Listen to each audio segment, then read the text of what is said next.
Mes bien-aimés en Jésus-Christ, que la paix et la grâce de Dieu soient avec vous. Nous trouvons notre lecture pour le message de la parole de Dieu dans le livre d'Exode, le chapitre 13, les versets 17 jusqu'au verset 22. Exode 13, verset 17 jusqu'au verset 22.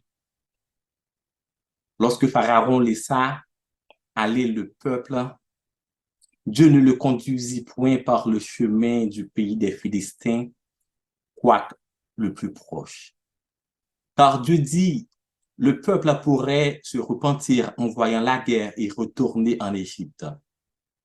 Mais Dieu fit faire au peuple un détour par le chemin du désert vers la mer Rouge.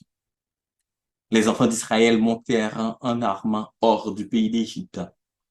Moïse prit avec lui les os de Joseph, car Joseph avait fait jurer les fils d'Israël en disant, Dieu vous visitera et vous ferez remonter avec vous mes eaux loin d'ici. Ils partirent de Sukkot, ils campèrent à Étam, à l'extrémité du désert. L'Éternel allait devant eux le jour dans une colonne de nuit pour les guider dans leur chemin, et la nuit dans une colonne de feu pour les éclairer, afin qu'ils marchent jour et nuit. La colonne de nuit ne se retirait point de devant le peuple pendant le jour, ni la colonne de feu pendant la nuit.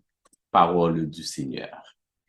Le titre de notre message, un détour dans le désert avec Dieu. Un détour dans le désert avec Dieu. Et le verset qui nous sert de base, c'est le verset 18. Mais Dieu fit faire au peuple un détour par le chemin du désert vers la mer Rouge. Mais bien aimés, les voies de Dieu sont incompréhensibles. L'Éternel Dieu appelle Abraham et lui dit en Genèse 12, le verset 1er, quitte ton pays, ta patrie, la maison de ton père, et va dans le pays que je te montrerai.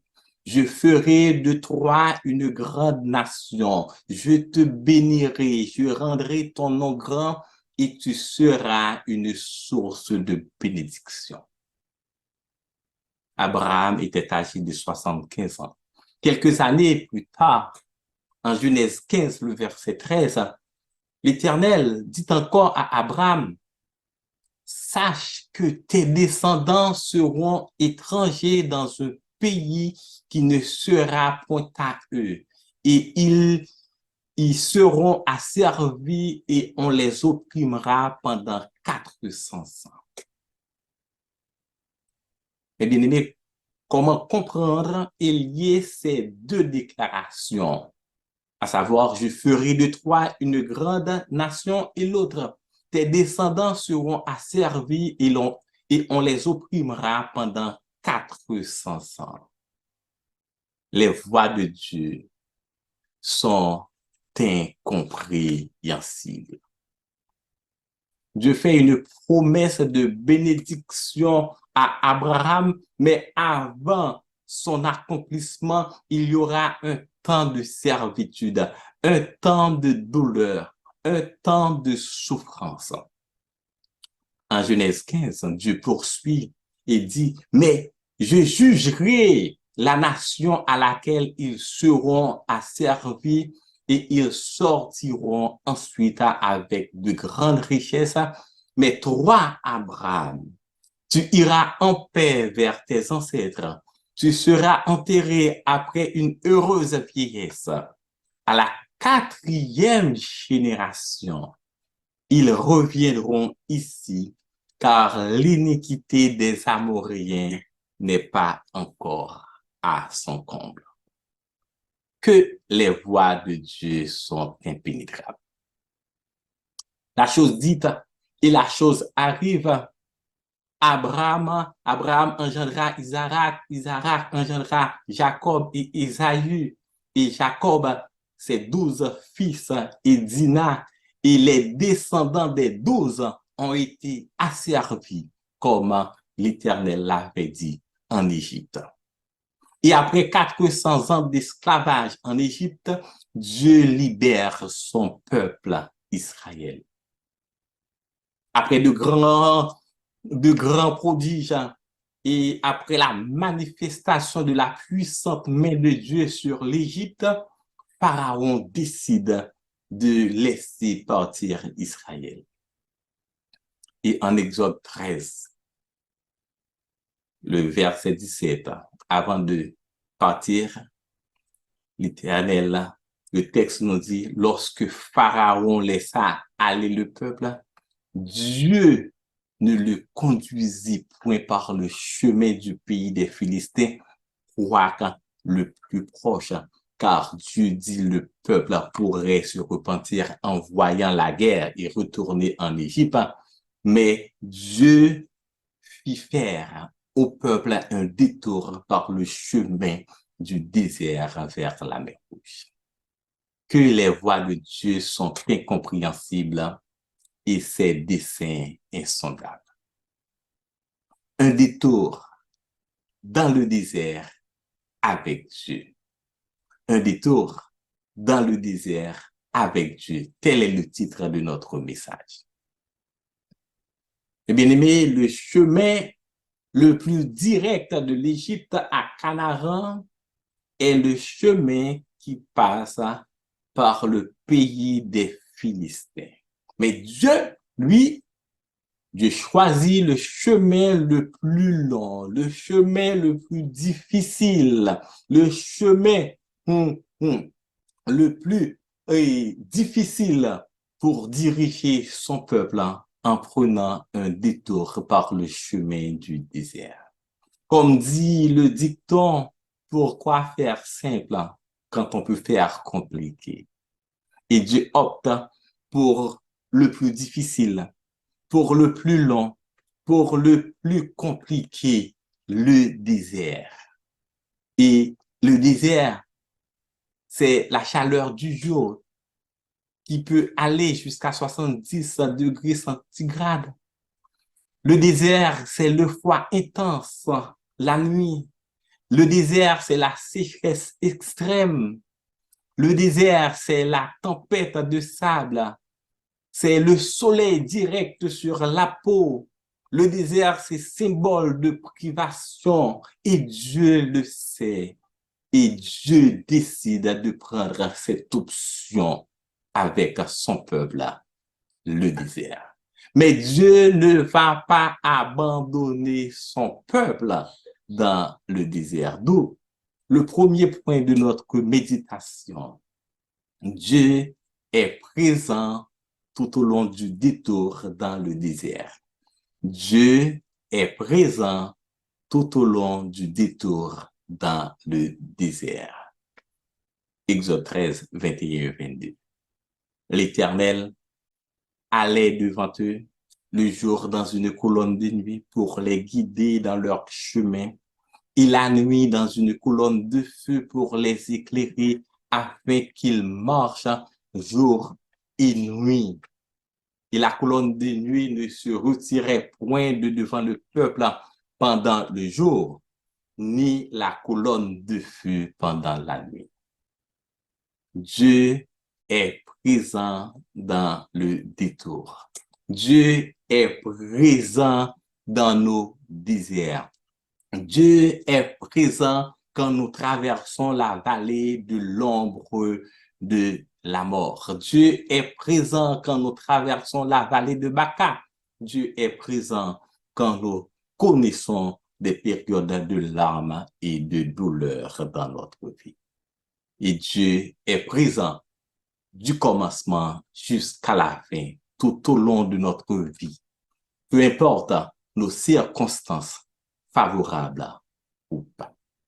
Je ne sais pas quel désert que vous êtes en train de traverser, mais j'ai cette assurance que Dieu qui a permis d'emprunter ce désert est capable de nous conduire jusqu'à la victoire finale. Les détours que Dieu nous fait emprunter ne sont pas toujours bienvenus. Ils s'opposent souvent à ce que nous désirons, car les détours de Dieu ne sont jamais dans nos plans, dans nos projets, dans nos agendas, dans nos programmes. Mais quand Dieu décide de prendre un détour avec nous, mes bien-aimés, on n'a pas besoin d'avoir peur. Il sera avec nous, comme il a été avec Moïse dans le désert, comme il a été avec Israël dans le désert. Premièrement, Dieu est présent dans le désert avec son peuple, dans une colonne de nuit pendant le jour, pour les guider, pour les couvrir, pour les donner de l'ombre contre la chaleur du jour. Une nuit pour servir de refuge et d'asile contre l'orage et la pluie. Deuxièmement, Dieu est présent dans le désert avec son peuple dans une colonne de feu pendant la nuit pour les éclairer, pour les protéger du froid intense de la nuit. La colonne de nuit le jour, la colonne de feu le soir, mais c'était la même colonne. Il n'y avait pas de colonne dans le désert.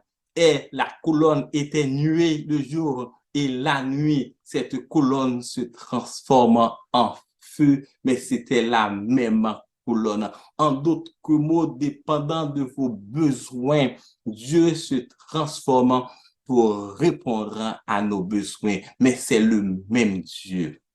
Les malades, les médecins, les tristes, les consolateurs, les problèmes yo dépassé au tête ou chaud couvert lampe, c'est bon Dieu tout puissant, les troublés, c'est Adonai Shalom.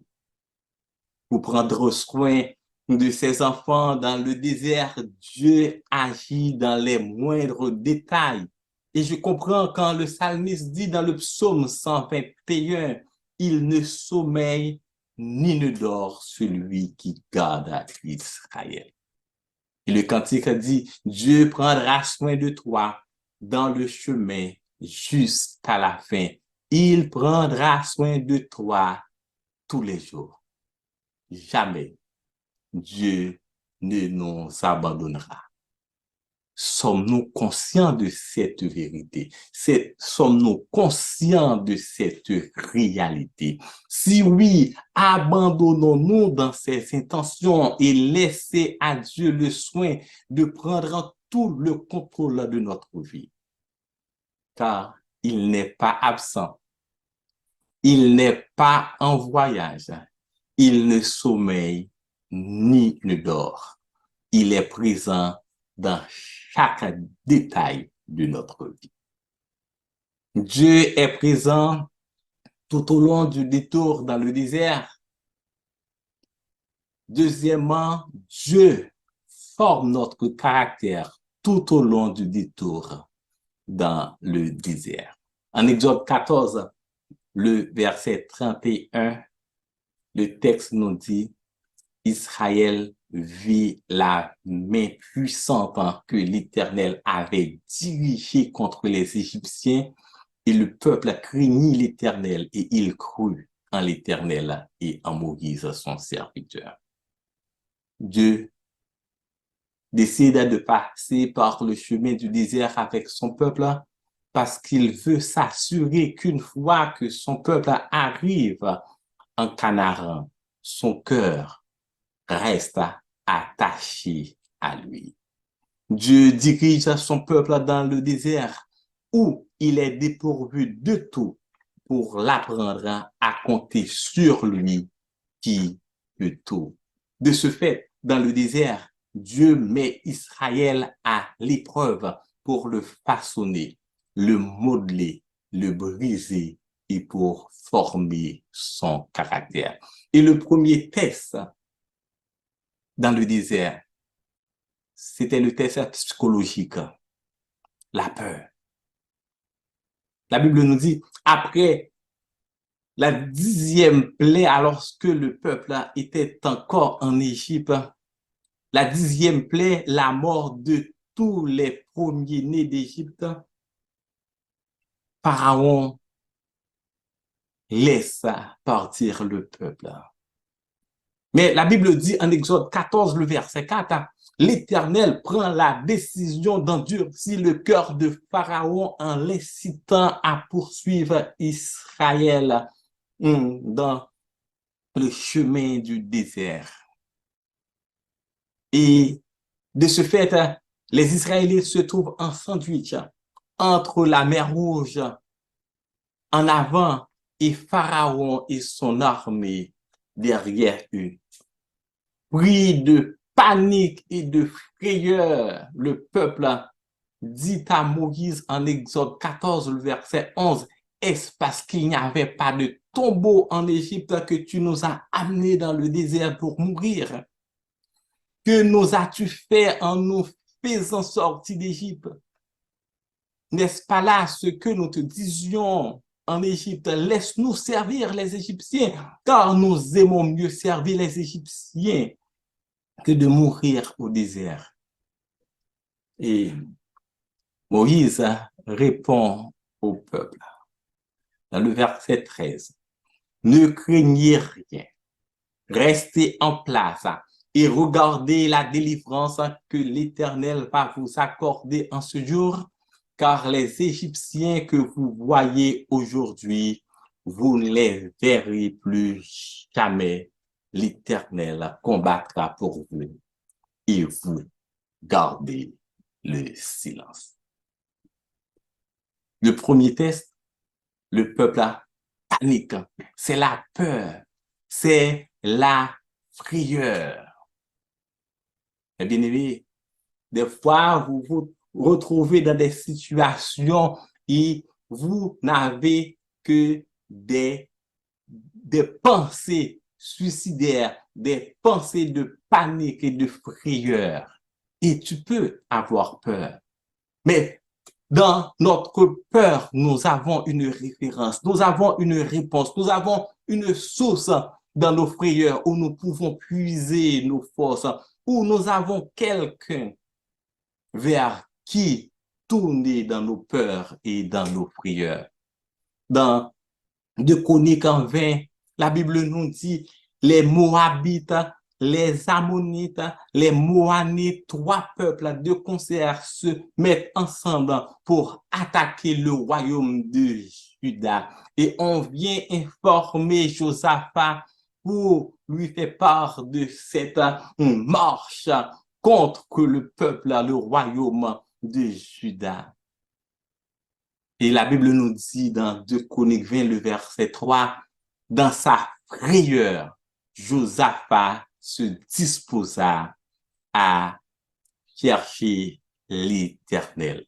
Et il publia un jeûne pour tout Israël. Quand nous sommes confrontés à des moments de peur, des moments de panique, nous avons quelqu'un sur qui nous pouvons compter. Et dans le verset 12, le roi Josaphat fait cette prière.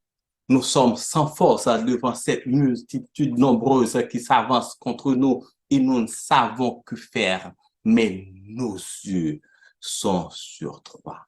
Donc, mes bien-aimés, dans nos peurs, dans nos frayeurs, il y a quelqu'un sur qui on doit compter, on doit fixer nos regards sur Dieu et sur Dieu seul.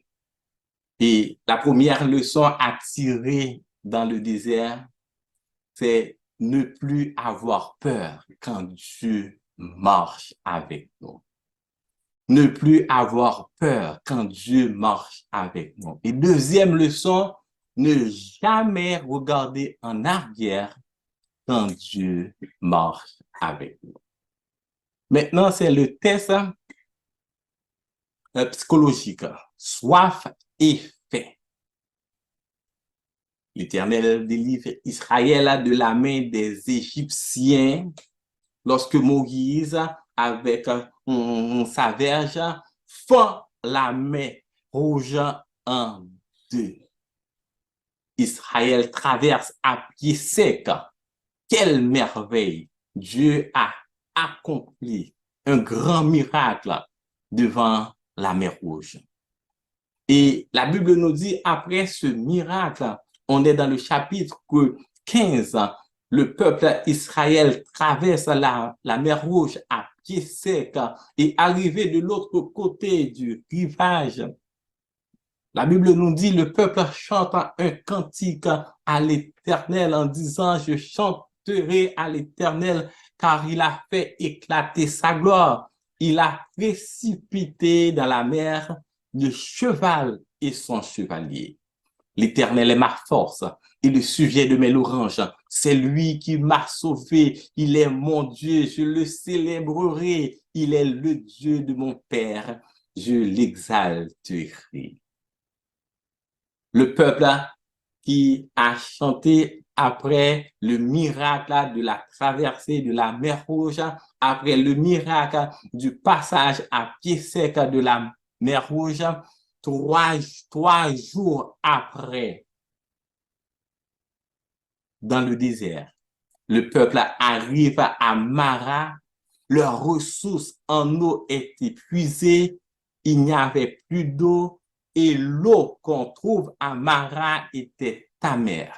La Bible nous dit que le peuple, dans Exode 15, verset 24, le peuple murmura contre Moïse en disant, que boirons-nous?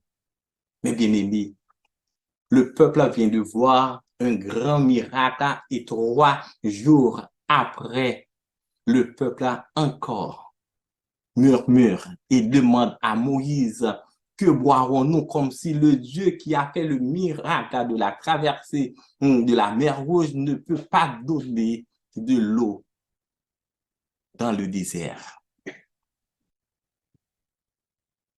Donc 3 jours après, le peuple a oublié le miracle de la mer Rouge. Et Dieu dit à Moïse de jeter un morceau de bois dans l'eau et l'eau devient douce. Le peuple continue son aventure dans le désert 15 jours après, 15 jours de marche après dans le désert. Le peuple arrive à Sina. Leurs ressources maintenant en nourriture est épuisée. En plein désert, il n'y a rien à manger. Dans le chapitre 16, le verset 2, la Bible nous dit, toute l'assemblée des enfants d'Israël murmura dans le désert contre Moïse et Aaron.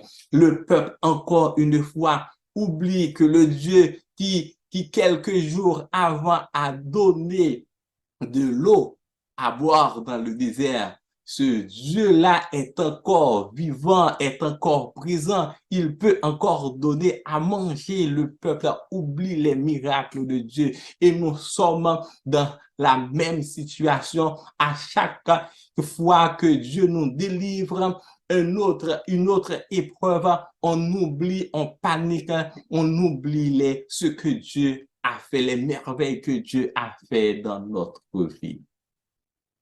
Et le peuple dit, pourquoi ne sommes-nous pas morts par la main de l'Éternel dans le pays d'Égypte? Exode 16, le verset 3. Quand nous étions assis près des marmites de viande, quand nous mangions du pain à satiété. Oui, le peuple mangeait du pain à satiété, mais avec des chaînes dans les pieds, avec les chaînes dans les bras. Et l'Éternel a dit à Moïse, voici, je ferai pleuvoir pour vous du pain du haut du ciel.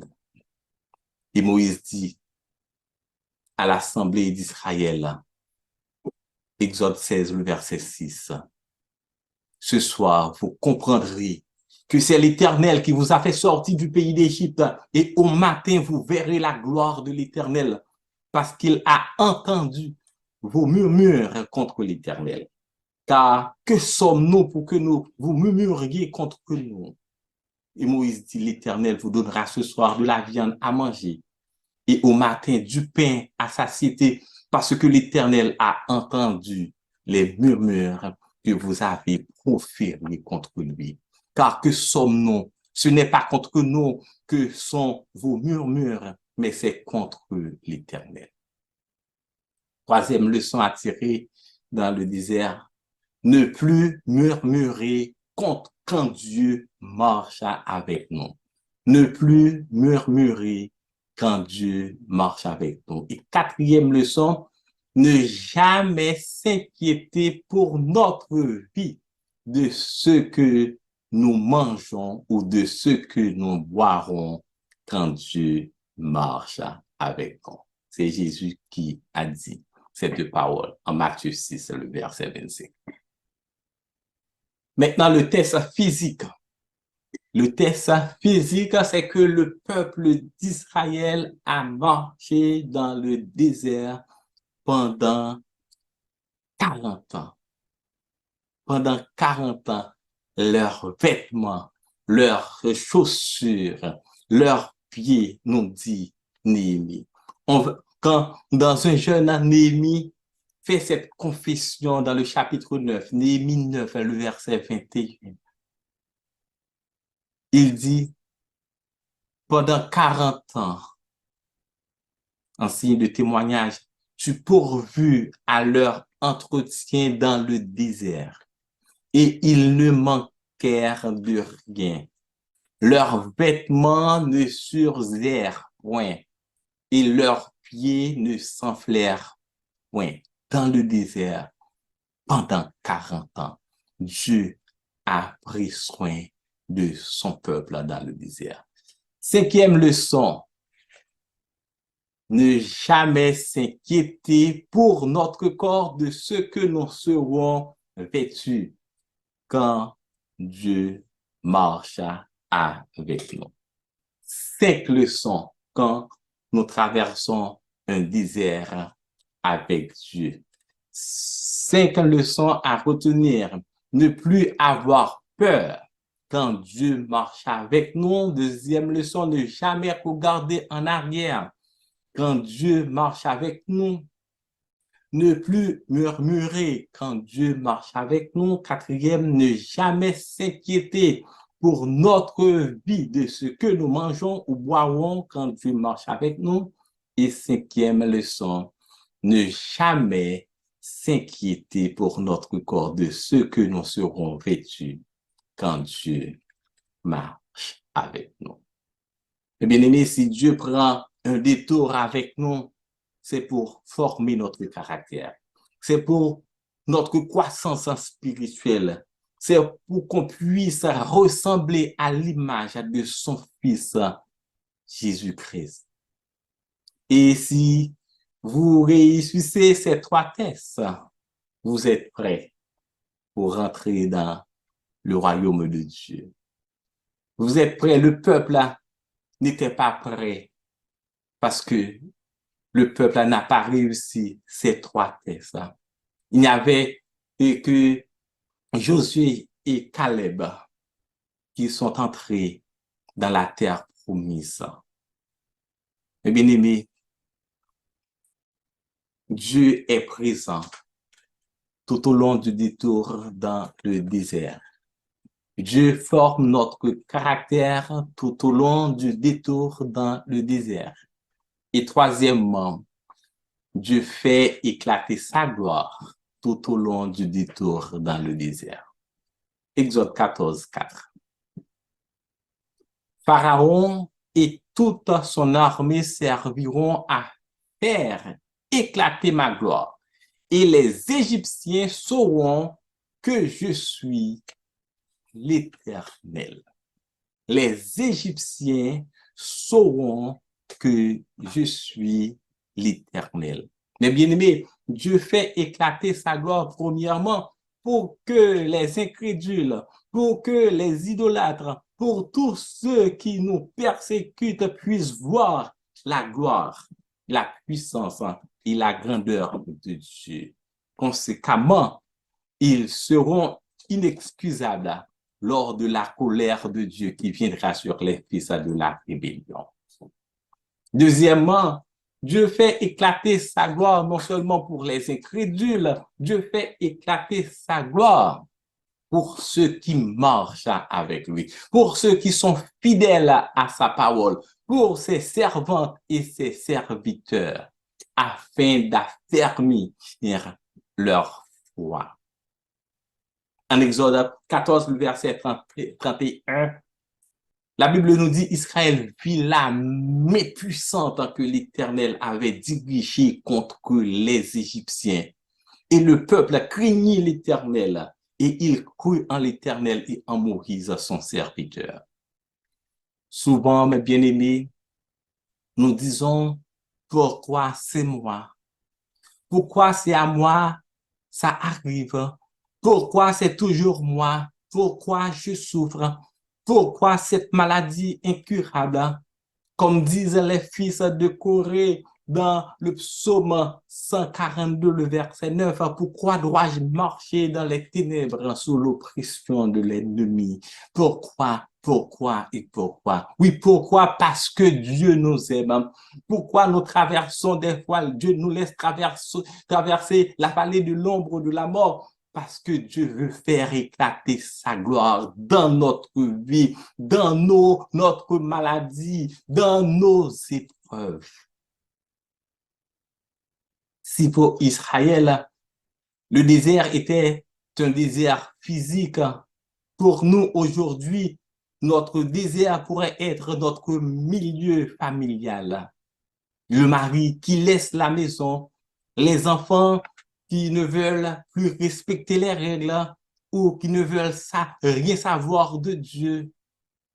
Notre désert pourrait être notre milieu de travail, le superviseur, le patron qui nous donne du fil à retordre. Mais le message que j'ai pour vous, c'est que dans nos déserts, dans nos moments difficiles, dans nos épreuves, dans nos détours avec Dieu, dans le tunnel, Dieu est présent. Non seulement Dieu est présent, Dieu veut former notre caractère. Et troisièmement, Dieu fait éclater sa gloire dans le désert. Mes bien-aimés, un détour dans le désert avec Dieu. Un détour dans le désert, pas seul, mais avec Dieu. Et avec Dieu, ça fait toute la différence. La vie chrétienne ne se fait pas en ligne droite. La vie chrétienne, mes bien-aimés, ne se fait pas sans escale. La vie chrétienne ne se fait pas sans détour. Quand on est au service de Dieu, c'est lui qui décide de faire un détour avec nous. Dans la vie du chrétien, un détour sans Dieu est un raccourci. Dieu n'est pas dans les raccourcis. Dieu n'est pas dans les raccourcis car le raccourci, c'est le chemin le plus facile. C'est le chemin le plus rapide pour arriver à sa fin. C'est de l'argent facile. C'est la gloire, le succès, la réussite sans Dieu dans le but de satisfaire son ego. Le raccourci, c'est le moi, l'égocentrisme, l'orgueil, la vanité. Le détour avec Dieu, c'est l'humilité, la soumission, l'obéissance et la dépendance à Dieu. Dieu se sert du détour dans la vie du chrétien pour construire, former, transformer et façonner notre caractère pour être prêt à le servir. Un détour avec Dieu, c'est être à l'école de Dieu pour apprendre à mieux le connaître et à mieux le servir. Que Dieu vous bénisse.